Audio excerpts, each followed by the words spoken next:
சரவண ஜோதியே நமோ நம. வாழ்க வையகம், வாழ்க வளமுடன். அனைத்து தமிழ் நெஞ்சங்களுக்கும் கனிவான வணக்கங்கள். நிகழும் ஸ்ரீ மங்களகரமான குரோதி ஆண்டு செப்டம்பர் மாதம் 17ஆம் தேதி செவ்வாய்க்கிழமை அன்று சதுர்தசி திதியில் சதயம் நட்சத்திரத்தில் திருதி நாமயோகத்தில் வணிசை கரணத்தில் பௌர்ணமி பிறக்கும் நன்னாளில் இந்த புரட்டாசி மாதம் பிறக்கிறது. இம்மாத கிரகநிலை என எடுத்துக்கொண்டால் ரிஷபராசியில் குரு பகவானும், மிதுன ராசியில் செவ்வாய் பகவானும், சிம்ம ராசியில் புதன் பகவானும், கன்னி ராசியில் சூரியன் சுக்கிரன் கேது பகவானும், கும்பராசியில் சனி பகவானும், மீனராசியில் ராகு பகவானும் உள்ளனர். இம்மாத கிரகப்பெயர்ச்சி என எடுத்துக்கொண்டால் புரட்டாசி மாதம் 3ஆம் தேதி புதன் பகவான் கன்னி ராசியில் உச்சம் பெறுகிறார். புரட்டாசி மாதம் 3ஆம் தேதி சுக்கிர பகவான் துலாம் ராசிக்கு இடப்பெயர்ச்சியாகிறார். புரட்டாசி மாதம் 20ஆம் தேதி புதன் பகவான் துலாம் ராசிக்கு பயிற்சியாகிறார். புரட்டாசி மாதம் 28ஆம் தேதி சுக்கிர பகவான் துலாம் ராசியில் இருந்து விருச்சிக ராசிக்கு பயிற்சியாகிறார். புரட்டாசி மாதம் 29ஆம் தேதி குரு பகவான் ரிஷபராசியில் வக்ரமடைகிறார். இந்த கிரக அமைப்பு மற்றும் பெயர்ச்சியால் உங்கள் வாழ்வில் உண்டாகும் சுபம் மற்றும் அசுப பலன்கள் என்ன என்பதனை இப்பதிவில் விரிவாக காண்போம். மீனராசி அன்பர்களே, இந்த மாதம் வாக்கு வன்மையால் எல்லா நன்மைகளும் கிடைக்கப் பெறுவீர்கள். அனுகூலமான பலன் உண்டாகும். பணவரவு மன திருப்தியை தரும். புதிய நபர்களின் அறிமுகமும் அவர்களது நட்பும் கிடைக்கப் பெறுவீர்கள்.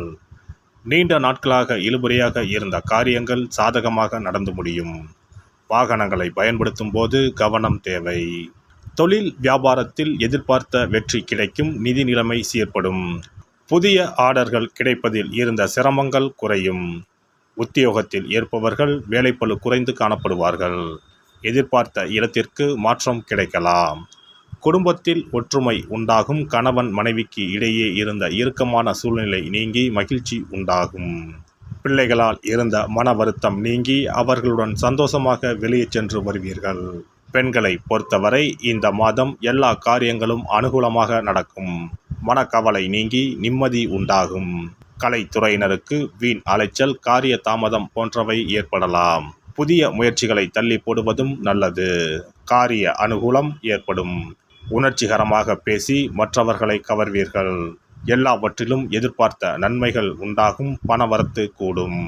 அரசியல் துறையினருக்கு கொடுக்கல் வாங்கலில் இருந்த பிரச்சனைகள் தீரும். நீண்ட நாளாக இருந்த கஷ்டங்கள் நீங்கும். எதையும் செய்து முடிக்கும் சாமர்த்தியம் உண்டாகும். அரசாங்கம் மூலம் லாபம் ஏற்படும். வெளியூர் அல்லது வெளிநாட்டு பயணம் சாதகமாக இருக்கும். மாணவர்களுக்கு கல்வியில் முன்னேற்றம் காண முழு மூச்சுடன் செயல்படுவீர்கள். நட்சத்திர பலன்கள் பூரட்டாதி 1ஆம் பாதம்.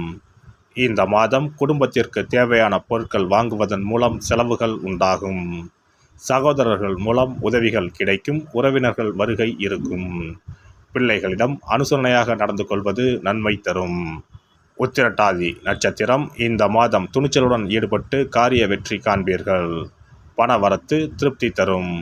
வாக்குவாதத்தை தவிர்ப்பது நன்மையை தரும். எதிலும் மிகவும் கவனமாக ஈடுபடுவது நல்லது. பிள்ளைகள் பற்றிய கவலை நீங்கும். உடல் ஆரோக்கியம் உண்டாகும்.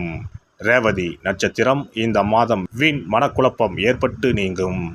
மற்றவர்களுக்கு உதவ போய் வீண் பிரச்சனைகளில் சிக்கிக் கொள்ளலாம். திடீர் கோபம் ஏற்படும். தேவையற்ற வீண் செலவுகளும் உண்டாகும். ஆன்மீக நாட்டம் ஏற்படும். தொழில் வியாபாரம் தொடர்பான காரியங்களில் இழுபறியான நிலை காணப்படும். உத்தியோகத்தில் இருப்பவர்களுக்கு கூடுதல் பணிச்சுமையும் வீண் அலைச்சலும் உண்டாகும். சிவபெருமானை வணங்கி வர எல்லா காரியங்களும் நல்லபடியாக நடக்கும். குடும்பத்தில் இருந்த பிரச்சனைகள் தீரும். சிறப்பு தொகுப்பு. கண் திருஷ்டிகள் அகன்று தடைப்பட்டு கொண்டிருக்கும் காரியங்கள் நிறைவேற செய்ய வேண்டிய பரிகாரம் என்ன என்பதனை பற்றி காண்போம். வாழ்க்கையில் நல்ல நிலையில் இருந்தவர்கள் கூட திடீரென்று பொருளாதாரம் இழந்து மன கஷ்டங்களுடன் வாழும் நிலை ஏற்படும். இந்த நிலை எதனால் ஏற்பட்டது என்று ஆராய்ந்து பார்த்தால் பெரும்பாலும் அவர்களின் மீதான கண் திருஷ்டிதான் காரணமாக இருக்கும். கல்லடி பட்டாலும் கண்ணடி படக்கூடாது என்று சொல்வார்கள் அல்லவா? அது உண்மைதான். இது போன்ற பிறரின் பொறாமை கொண்ட கண் திருஷ்டியினால் பலரின் வாழ்க்கை சிரமத்திற்கு ஆளாக நேரிடும். இது போன்ற கண் திருஷ்டிகளிலிருந்து எப்படி தப்பிப்பது? இருக்கவே இருக்கிறது எளிதாக கிடைக்கும் ஊமத்தஞ்செடி. தெய்வ சக்தி நிறைந்த செடியாக கருதப்படும் ஊமத்தஞ்செடியின் காய், பூ, இலைகள் என அனைத்தும் தீய சக்திகள் விரட்ட பரிகாரத்துக்கு பயன்படுகிறது. பொதுவாக ஊமத்தம் காய்க்கு கெடுதலை அகற்றக்கூடிய சக்தி உண்டு. நம் வீட்டில் உள்ள எதிர்மறை சக்தியை அகற்றுவதற்கு ஊமத்தங்காய் தீபம் சிறந்த பரிகாரமாகிறது. தெய்வீக மகத்துவம் நிறைந்த ஊமத்தங்காய் மற்றும் பூவையும் எடுத்துக்கொள்ளுங்கள். வீட்டுக்கு அருகில் இல்லை என்றால் நாட்டு மருந்து கடைகளில் கிடைக்கும். இந்த 2 பொருட்களையும் மஞ்சள் தண்ணீரை கொண்டு நன்றாக கழுவி விடுங்கள். சிறிது நேரம் அவற்றிலுள்ள ஈரம் போக ஆறவிட்டு பிறகு அவற்றை ஒரு மஞ்சள் துணியில் குலதெய்வத்தை வேண்டி ₹1 நாணயத்தோடு சேர்த்து முடிந்து வீட்டின் நிலைப்படியில் கட்டி தொங்க விடுங்கள். இந்த முடிச்சை வெள்ளிக்கிழமை அல்லது ஞாயிற்றுக்கிழமைகளில் தயார் செய்து வாசல் படியில் கட்டுவது சிறப்பு. தினமும் வீட்டில் தீபம் ஏற்றி காண்பிக்கும் போது இந்த முடிச்சுக்கும் காண்பிக்கவும். இதேபோல் ஊமத்தம் இலைகள் கிடைத்தால் அந்த இலைகளை சுத்தமான மஞ்சள் தண்ணீரில் கழுவிவிட்டு அவற்றை கொண்டு வீட்டில் இருக்கும் விநாயகருக்கு திங்கள் கிழமைகளில் தொடர்ந்து அர்ச்சனை செய்து வர வேண்டும். ஊமத்தம் பூவையும் விநாயகருக்கு சூட்டலாம். 3 வாரங்கள் தொடர்ந்து திங்கள் கிழமைகளில் விநாயகருக்கு ஊமத்தை இலையால் அர்ச்சனை செய்து ஊமத்தம் பூவை சூட்டி வழிபட்டால் வீட்டில் உள்ள கெட்ட சக்தி நடமாட்டம் மற்றும் கண் திருஷ்டிகள் தீரும். ஊமத்தம் செடியும் சிவபெருமானுக்கு உகந்த இலை ஆகும்.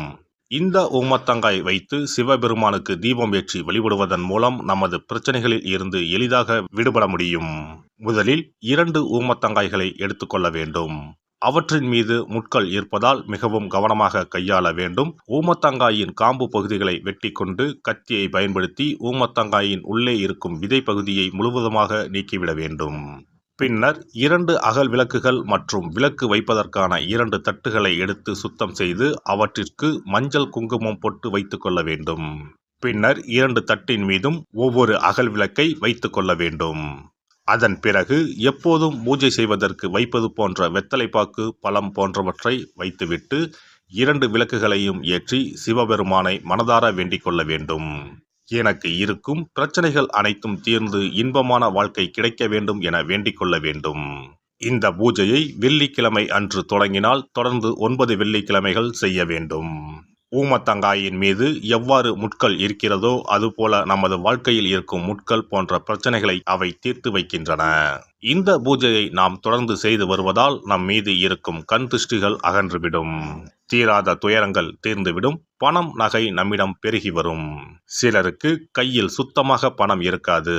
வறுமை தாண்டவமாடும். கடன் தொல்லையால் கஷ்டப்படுவார்கள்.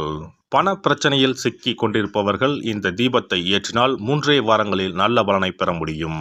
தொழிலில் நல்ல முன்னேற்றம் இருக்கும். கடன் பிரச்சனைகள் தீரும். உறவினர்களிடையே பகைமை இருந்தால் அவையும் மறைந்துவிடும். நோய்வாய் உள்ளவர்கள் இந்த தீபத்தை ஏற்றுவதன் மூலம் நல்ல பலனை பெற முடியும். பொதுவாகவே எந்த பரிகாரம் என்றாலும் அதை முழு நம்பிக்கையுடன் செய்தால் மட்டுமே முழு பலன் கிடைக்கும் என்பதை நினைவில் கொள்ளுங்கள். எல்லாம் வல்ல இறையருளால் நீங்களும் உங்கள் அன்பு குடும்பமும் உடல் நலம், நீலாயுள், நிறை செல்வம், உயர் புகழ், மெய்ஞானம் ஓங்கி வாழ்க வளமுடன். இந்த வீடியோ பதிவு உங்களுக்கு பிடித்திருந்தால் லைக் பண்ணுங்க, கமெண்ட் பண்ணுங்க, ஷேர் பண்ணுங்க. மறக்காம சப்ஸ்கிரைப் பண்ணுங்க. பக்கத்துல இருக்கிற பெல் பட்டனை கிளிக் பண்ணுங்க. நன்றி, வணக்கம். ஓம் நமச்சிவாய. சிவாய நம.